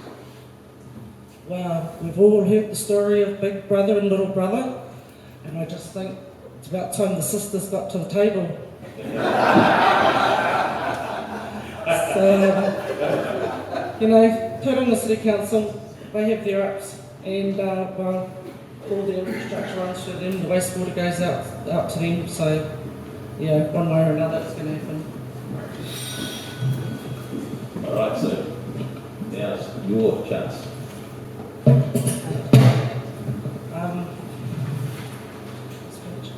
I have chosen to stand in the general ward to exhibit the need for all of us, wherever our ancestors come from, and to utilise our diversity to bring about shared understanding, innovation and transformational change where necessary. Despite being of Māori descent, my choice to stand in the general electorate reflects my values and belief that all people should be treated equally regardless of where we come from. I am a trustworthy voice for us with the energy to serve. I will commit time, energy and effort necessary for the role as a councillor to ensure I serve my ward and community effectively. I'm standing as I believe I have the governance experience, integrity, grit and common sense to make good decisions pertinent for our community. In-depth practical understanding of the RMA. I'm an accredited commissioner.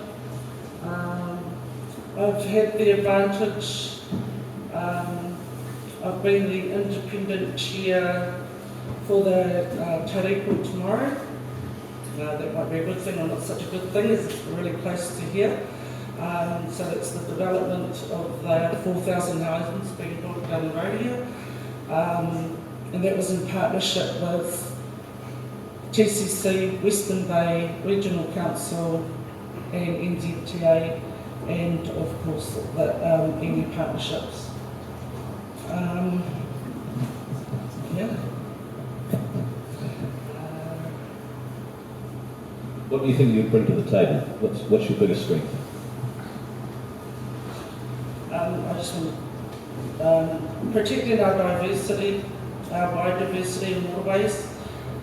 Climate change is real and it's coming fast, and I don't hear many people talking about how that can affect us in rural areas and along our coastal areas. Anyway, that's what I mean.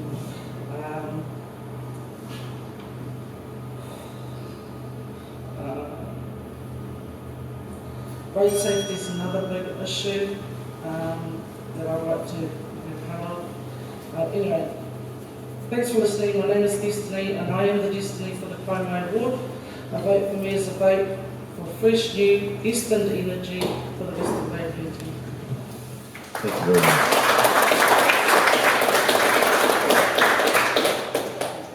much. Look, just before I ask Margaret to step up, I just wanted to say how much I respect the people that are before us today in regard to the courage that it takes to, first of all, put your name forward, be open to public scrutiny, and then be, asked to go up and stand up here and put yourself forward and be open to scrutiny. So, look, I really, really appreciate everything that you guys have done and the courage that it takes to do that. So please, can we give these guys a hand, please?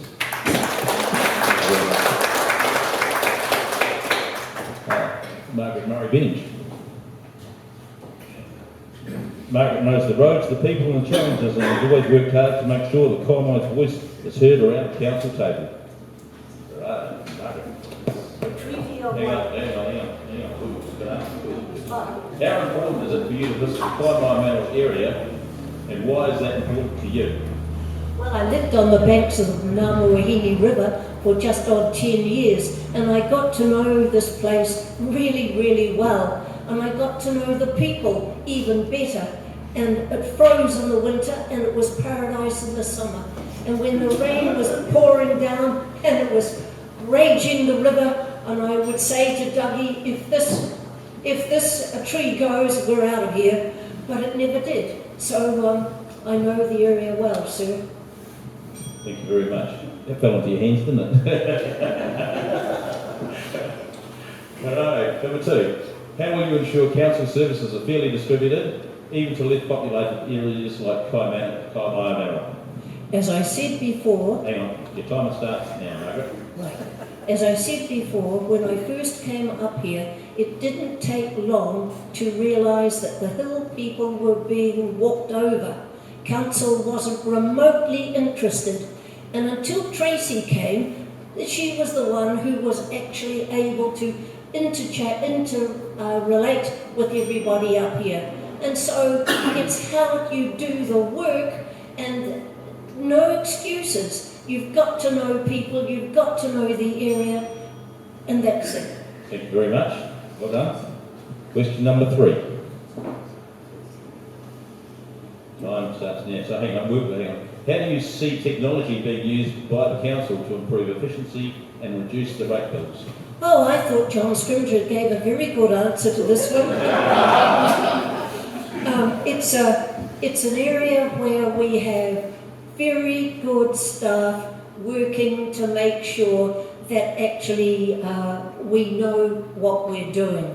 But that doesn't take away from the fact that the reform of our council is paramount, so that we get the best value for you, the dollar that we take. Thank you very much. Right, and so now your 3 minutes starts Right. now. As I said before, the Treaty of Waitangi, which everybody is bashing about and playing games with. In reality, when I first stood all those years ago, it was important to me, Article 3, and it made me equal to anyone I met. And I was the second woman ever to be elected to Waimarie District Council, which was 74,500 people. And so, being equal, it meant that when I meet anybody in the community, they're equal to me. Doesn't matter their ethnicity or what their background is, their income, absolutely irrelevant. It is how I can best serve and make sure that I represent you honestly and fairly and with an open mind, and working with people to make sure that we resolve the issues, like the intersections at the top of State Highway 29. We haven't done that yet, but we're working with the community to make sure that we get the government to actually fund the design so that that work can be done. We're not there yet, but we will be. And then the other thing is, when I first came up here, you couldn't get across McLaren Falls Bridge because everybody was enjoying it and they wouldn't get off to let the contractors, the farming people through to get further up the road to do their work. And so that's one of the things. Working for that bridge pedestrian bridge was really important. Loved the people around and we worked together to actually achieve it. And so we've got it. And so the rural roads, the maintenance of them, you should have seen the terrible problems up Namoahini, McLaren Falls and Manawa Road. Poor maintenance, and that has to be improved as well. But you do need to vote for a decent mayor, one that will actually have an open door so that we as councillors can have go there and work with the council and the staff to resolve the issues that you confront. And you've got dreams, you've got ambitions for your community, and it's the job of we councillors to actually make sure that we work with you. The new community board, and I must say thank you to Nicola and Wayne here, who've led the charge for making sure that the ratepayers organisations of this area have been well represented. And Debbie Marshall and Lorraine Weenink, who've been the loyal people for the wall committees, which are so important for our rural communities. It's our hub. And you must find someone to open the Falls Cafe as well, the Kaimai Cafe. So, look forward to you vote. Your time's up, Maggie. Thank you very much. Appreciate the time. And I do endorse all the comments you made there about the locals there that are doing all the hard work. Thank you very much. So you guys done well to last this long. One to go. I'll make it short and sweet. I'll try and be as sharp as Margaret and pick out who answered the question that comes up, and then I'll refer to them. Right, here we go, guys. This is a good Wow. one. If elected to the council, what would you like to be remembered for at the end of your term? I was going to talk for 2 minutes in a minute about this, and I still have an absolute passion for this area. I'm not standing just to come and do this. I was also going to mention that I've been married 38 years, 39 years, and one of the reasons is because I've been on so many committees over the years. My wife loves reading, she loves peace and quiet, so she loves being out of the house actually.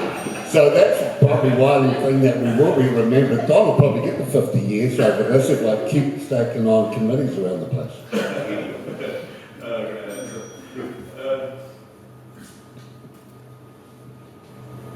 Right. Commercial projects often seek council support. Do you believe rates relief should be provided to encourage or subsidise these projects? Yeah, I think two of them had a crack at that. James had a crack at that. Obviously, commercial projects are important, and the Rainview Business Park comes to mind. That's a joint, it's actually Quayside Holdings. Our esteemed members of the regional council have funded that, but that's going to become a vital part.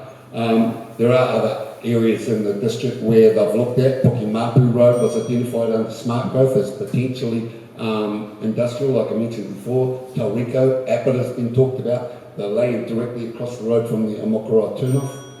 So it's all up in the air for years to come. Yep.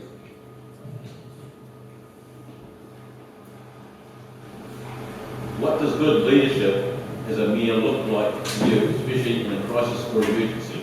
Well, I've got to give James a bit of a shout out here because he did deal with Gabrielle.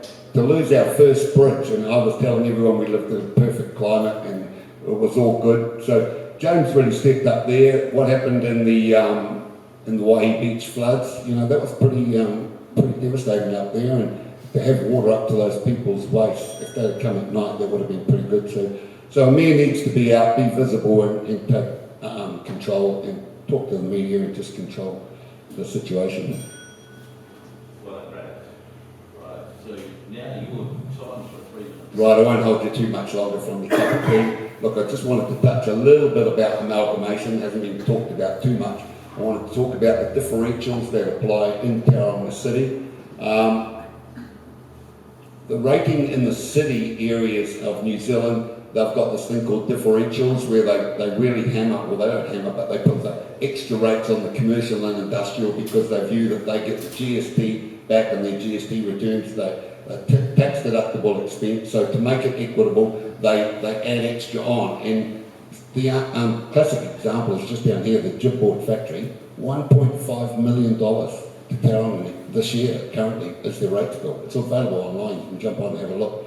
That same property was in the Rangiora Business Park because we don't have those differentials in the Western Bay. We're paying us about $400,000, so it just shows that vast difference.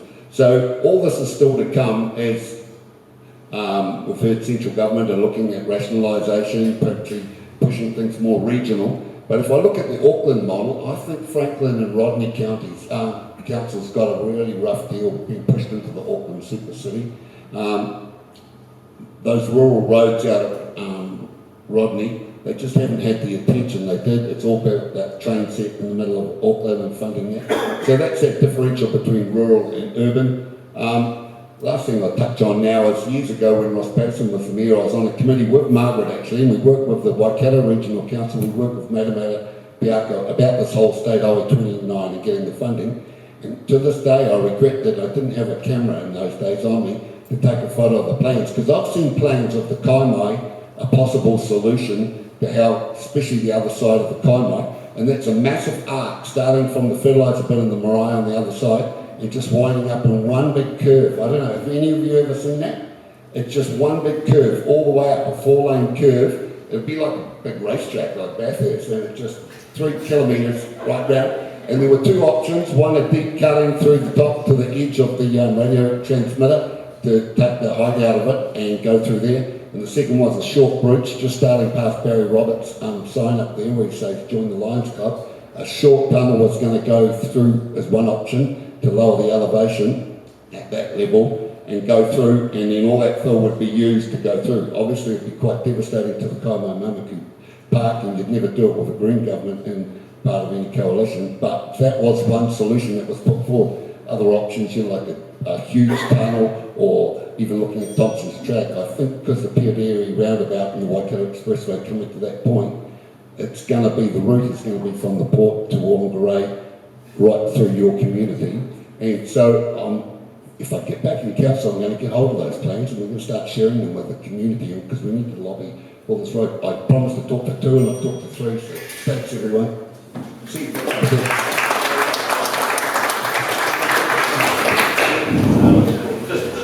I'll pass over now to Gary and close from there. Well, that's it for the interrogation of candidates. So one thing we asked on the lectern at the back of the hall, there's some feedback forms, and also on that there's the option for you to join Cora as a member. Now it's free membership, and it just means that we can communicate with you more effectively as time goes by. And listening to what's been said about communication, I think that Cora needs to step up and provide more opportunities to bring the then councillors here and communicate in a similar forum to this. I think that's going to be valuable. So to extend on that, I'm going to ask our Cora Chair, Nicola James, to speak to you, and that will be the end of the evening.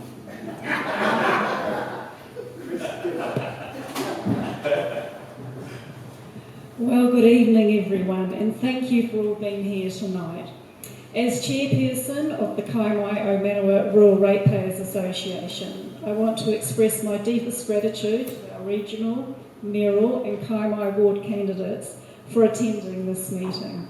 Your willingness to step up, share your vision and engage with our community is truly appreciated.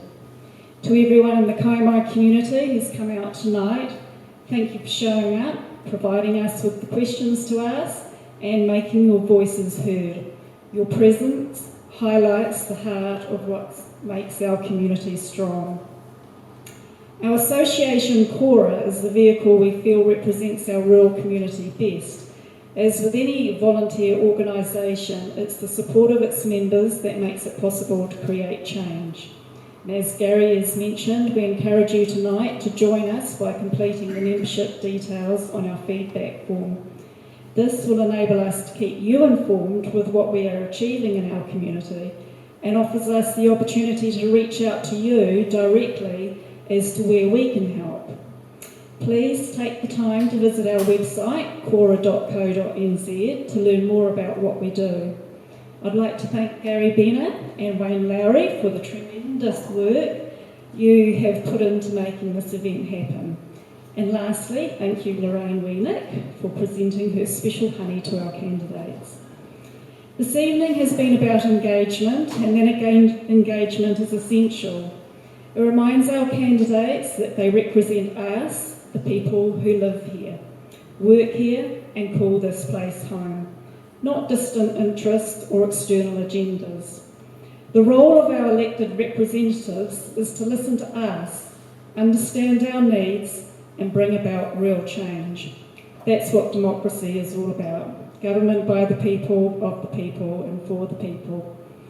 Your participation tonight sends a message we are an active, engaged community and we expect our council to reflect our values and our priorities.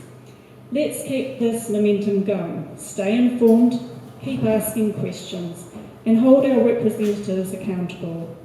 Together we can ensure the Western Bay of Plenty remains a place we're proud to call home. Thank you once again candidates for your commitment and thank you to the Kaimai community for your passion. Let's continue shaping our futures together. Thank you and good night.